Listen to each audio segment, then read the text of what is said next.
over this Coatesville neighborhood where police say around 11:30 this morning an infant was stabbed. You can see an ambulance and investigators on scene, along with people outside visibly upset and comforting each other. To where when I heard the word stab and infant, it was crazy to hear those in the same sentence. Edward Rivers lives in the apartment complex on the 2000 block of Smithbridge Drive where it happened. Another neighbor told me off camera that the family lives on the 3rd floor of this building. Police say the child's father, 44-year-old Michael Phillips, is in custody. They say for stabbing his 3-month-old son in the stomach, then taking him outside and throwing him in the snow. I didn't think it was him because how calm he'd be. Every time I see him, he's so calm and so understanding, I think, of what he's living in. Neighbors say Phillips lives here with who they believe is his girlfriend, their infant, and 2 young sons. Rivers says he saw Phillips just after 8 this morning. Calm. He walked out, said, "Hey, how you doing?" He said, "How you doing?" They walked down the steps. The son was telling him about, school or something, and he was just listening, walking.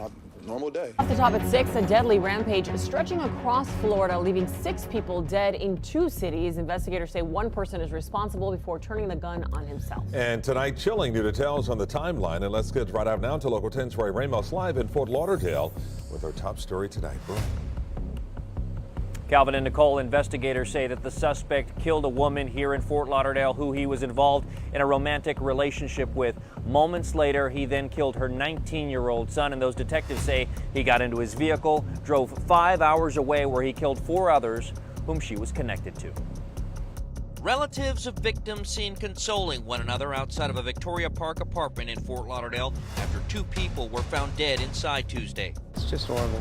Horrible for the family. Neighbor Mark Sienna described the moments he said he watched as a man wearing what he said appeared to be a runner's mask arrived at the home and made his way inside. Saw a guy come running around here, and he went to the driveway and hit the keypad on the garage door, and the door went up, and I just didn't think anything of it. I thought she knew him, and he was just a runner or something, and he had a mask on, but it was like a runner's mask. While Mark left for work, it's when he returned he could see how Fort Lauderdale police had blocked off the area near Northeast 15th Avenue and 6th Street with crime scene tape. Detectives working well into the night to find out what led up to the murders. And that person that you saw with the mask, that isn't somebody that frequented the home. That was somebody out of the ordinary. I don't know. I couldn't see him. Fort Lauderdale police learning a suspect vehicle was seen traveling north through Punta Gorda prior to a deadly shooting in Sarasota where multiple people were found dead inside of a home. That house located inside of the Amberley community where surveillance cameras show the suspect vehicle entering the neighborhood. Moments later, investigators said shots rang out. The suspect, identified as 51-year-old Russell Kot, first shot a man who answered the door, and while deputies rushed him to a nearby fire department, he ultimately died from his injuries. Deputies said that's when Kot made his way inside and shot and killed the victim's wife, another woman, and another man before turning the gun on himself.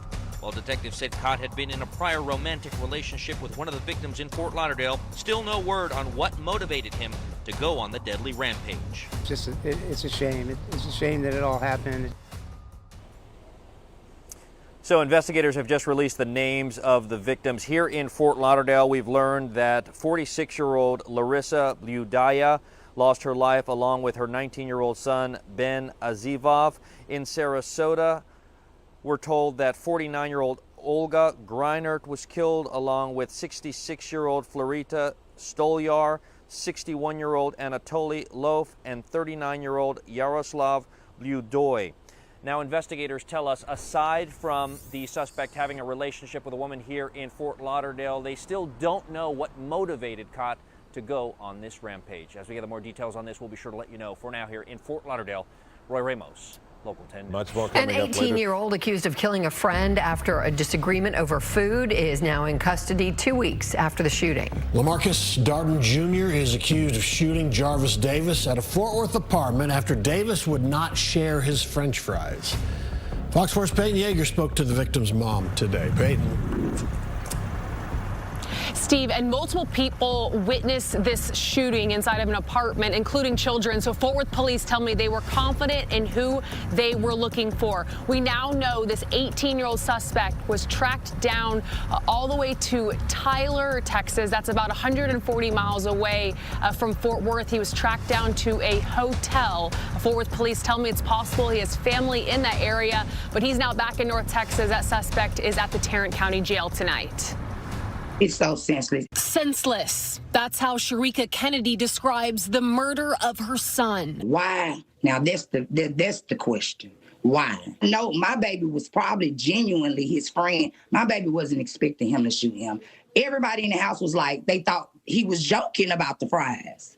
19-year-old Jarvis Davis shot and killed inside this West Fort Worth apartment near Camp Bowie in 820 back on January 28th. Witnesses told police a group just got back from grabbing food at Wingstop when there was an argument. Investigators say Davis didn't share his fries with the suspect, later identified as 18-year-old LaMarcus Darden. My son's girlfriend was laying on his lap at the time of it, and she said she just heard a glass break, a gunshot and a glass break. Fort Worth police say Darden pulled out a handgun, shot Davis in the head, and took off from the complex. He was tracked down nearly 2 weeks later. Kennedy, a mother of 8, now with a missing piece in her family and frustrated considering she says her son and Darden were friends. How it happened is just, I'm never gonna be okay with it. I'm never gonna be okay with it. And Darden transferred to the Tarrant County Jail yesterday. He is charged with murder. This evening, we reached out to his attorney. They got back to us. The attorney tells us he's not ready to make a public statement at this time.